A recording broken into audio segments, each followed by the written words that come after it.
Hey there, this is Tom Webster, and welcome to Sounds Profitable for Tuesday, September 6th. Host reads or announcer reads in podcast advertising. Do we have to choose? You know, there's a lot of received wisdom that says host read ads beat announcer read ads in podcasting, but is this always true? And could it even be a false choice? At Podcast Movement in Dallas this year, Sounds Profitable released our second research project, After These Messages, which I'll call ATM for short, although it does not disperse cash. We studied the differences among the three types of podcast advertising in terms of execution: a live ad-libbed host read of an ad, a scripted ad read by the host, and the same scripted ad read by a professional announcer who fit the style and the mood of the podcast that we selected. Now, I've worked on over 100 advertising effectiveness studies in podcasting in one form or another, and I can tell you there's no perfect study of this sort of thing. But for this project, we wanted to see just how pristine a research design we could practically engineer to get to the heart of the differential appeal and lift of these three popular ad executions.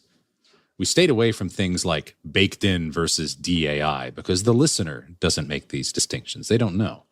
Any form of advertising can be delivered baked in or with digital insertion. It can be directly sold or sold programmatically. The real distinctions are in how the ad is executed, not how it's delivered. I mean, if you think host-read ads can't be delivered via DAI, that's a failure of the imagination.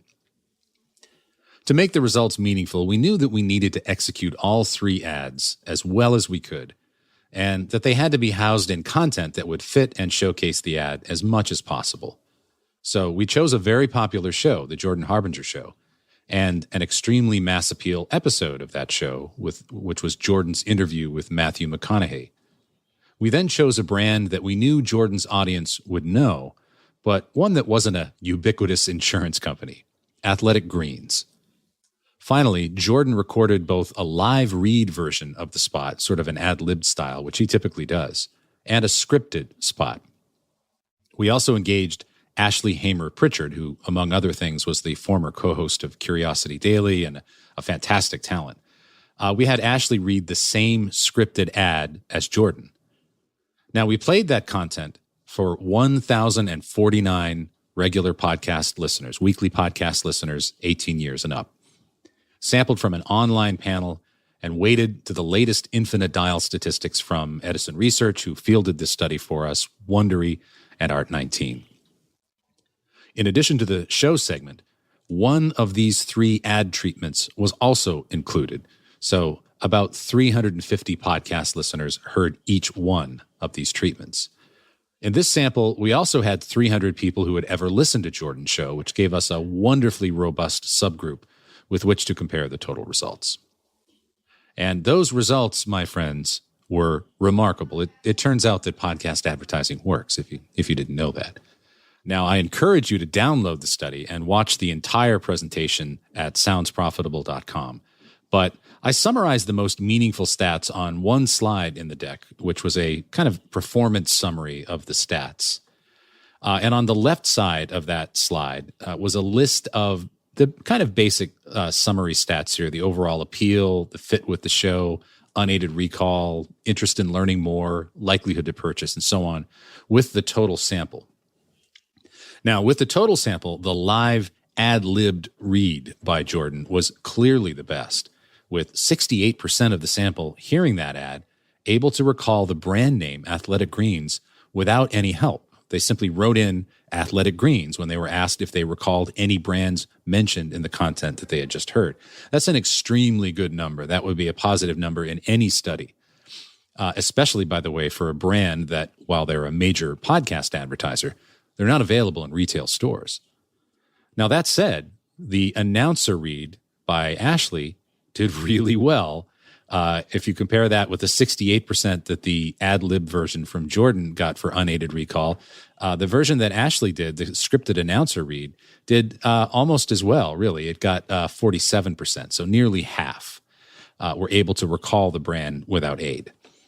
Now, it's certainly apparent that the live host-read ad was the best driver of things like likelihood to purchase, interest in learning more, and of course, fit with the show. But in every measure, the scripted read from an announcer performed wonderfully. I can assure you that if I had shown the announcer read scores to a client in a brand lift study, they would have been delighted. Now, part of the reason for this was, and hold on to your hats here, that Ashley did a good read. It wasn't a crappy radio spot. It was warm and intelligent and 100% within the ethos of Jordan's show. It didn't violate the listener's earballs. But there was something else, and the key to that can be found on the right side of that slide that I talked about. And on the right side are those same scores, but with the respondents who told us that they listened to Jordan's show or had ever listened to Jordan's show. Now, as you might have guessed and hoped, the scores were significantly higher in most cases. The average likelihood to purchase the brand with Jordan's listeners was 82%, which, and I'm going to give you a technical term here, is ginormous. And similarly, the fit with the show and the overall appeal of the ad were much higher, and in fact, probably scored better than the content on some other non-Jordan podcasts might have. But still, there were two very intriguing and perhaps counterintuitive findings within these data. First, though there was a clear pecking order with the three reads among the total sample, with the live ad lib doing the best, Jordan's scripted version in second place, and Ashley's announcer-read scripted version in third. With Jordan's listeners, the three reads were essentially tied in many of the categories that we tested. In fact, the overall appeal of the announcer-read spot was statistically no different to Jordan's live read. The second potentially counterintuitive finding here, the unaided recall stats for the brand, which I just mentioned earlier were 68% with the total sample, were actually lower than that with Jordan's listeners. In fact, for the live read, the unaided recall for the brand was not 68%, it was 51%. Now, how could an ad that performed so much better in every other way have significantly lower unaided recall with actual show listeners than with people who'd never heard Jordan? Well, the answer here was revealed in two key stats. First, Jordan's listeners were more than twice as likely to have already been familiar with the brand, 62% versus 26% for those who have never listened to the show. And second, Jordan's listeners were 10 times as likely to have already purchased the product. 41% of Jordan's listeners say they had purchased Athletic Greens versus 4% of those who had not listened to the show. And those two stats suggest a tantalizing theory for how all of this works. Athletic Greens has been an advertiser on Jordan's show for a while, so naturally his audience is more familiar with the brand. And, reassuringly for the entire industry, they've purchased it. Which means that in the context of this study, the sample of Jordan's listeners hadn't just heard of the brand, they were very familiar with it. It was, in fact, a part of the show. So when we asked his listeners if they heard a brand advertised in the content, for at least some percentage, the answer was no, because it didn't necessarily register as an ad. But in subsequent questions, from aided recall to appeal to likelihood to purchase, the scores showed that his audience was, in fact, incredibly receptive of the advertising and incredibly positive towards the brand. Reassuringly, this stuff works. So if we think about the receptivity of an audience to a host-read ad and one that they have heard for a while, the performance of the announcer-read ad with Jordan's fans actually makes a ton of sense to me. Now, in the year 14 BP, that's before podcasting, I spent a couple of years teaching rhetoric and composition to incoming first-year students at Penn State. One of the foundational principles of rhetoric is something called the known new contract. If you want to introduce something new to the recipient of a message, it will be more effective if that message is clothed or preceded by something familiar, by something known first. Intuitively, this should make sense to you. In advertising, it explains the power of the celebrity endorsement or even the voice read by a famous actor. Donald Sutherland sold a lot more Volvos than I ever could because his voice was familiar and it served as a warm welcome to a brand you might not have considered. Even if I were to crash a Volvo, I would do so secure in the knowledge that I would be cradled safely in the folds of that gravelly baritone and hopefully side airbags. The same thing, I submit, happens with host-read ads, which is apparent when we look at the scores with people who weren't Jordan listeners.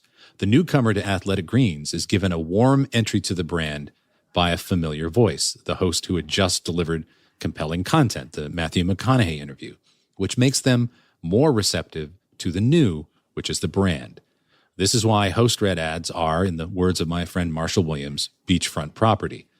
The host read escorts the brand safely past the initial barriers many of us put up to advertising, especially today in an era where we spend so much money on ad-free subscription content. So why did the announcer read ads perform equally well with Jordan's listeners? Well, it's the same contract, but in reverse. For many of those listeners, the known here, the known quantity, was the brand. It's been part of Jordan's content. It's been there all along, supporting the content that Jordan's fans know and love. And that, in turn, made Jordan's audience more receptive to the new, which in this case was Ashley's voice. That's pretty wild. Now, this is all a theory, of course. It's better than an educated guess, however. I've seen a lot of these studies. But what all of this suggests is that if you frame the podcast advertising choice as host-read versus announcer-read, you might be making a false choice because they work differently, and each may be more effective than the other, depending on the context. The host-read ad may be the best way to introduce a brand cold to an audience, with the host vouching for a new brand, serving as its ambassador, especially for live reads, and generally providing the brand with a warm welcome. It may not really even be that important for the brand to cram all of its messaging into these live ad-lib reads, because that's too many steps at once. The host provides a red carpet for the brand and tells their audience that this brand is okay, it supports this show, and it's worthy of your attention. Now, when that warm introduction is made, perhaps later in a campaign, it may be that using an announcer-read spot becomes a more efficient and cost-effective way to transmit the specific features and benefits of a brand. Now, let's face it, there are many live host reads that eventually fall flat as the host tires of waxing poetically about insurance or motor oil. But this is where the announcer read can shine. That warm, contextually and tonally congruent spot will never tire out and never tire of consistently delivering the messaging crucial to the brand and their metrics for success. There's a lot more to digest in this wonderful study, so much, in fact, that we're going to put out a part 2 of this study very, very soon. But I hope I've put the question to rest of which works better, host-read or announcer-read spots. The answer, of course, is yes.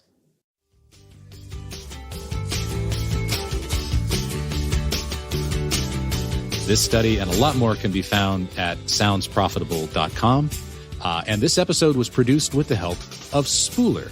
With a simple drag-and-drop interface, Spooler helps podcast publishers and app developers get audio to listeners faster and easier. You can find out more at spooler.fm.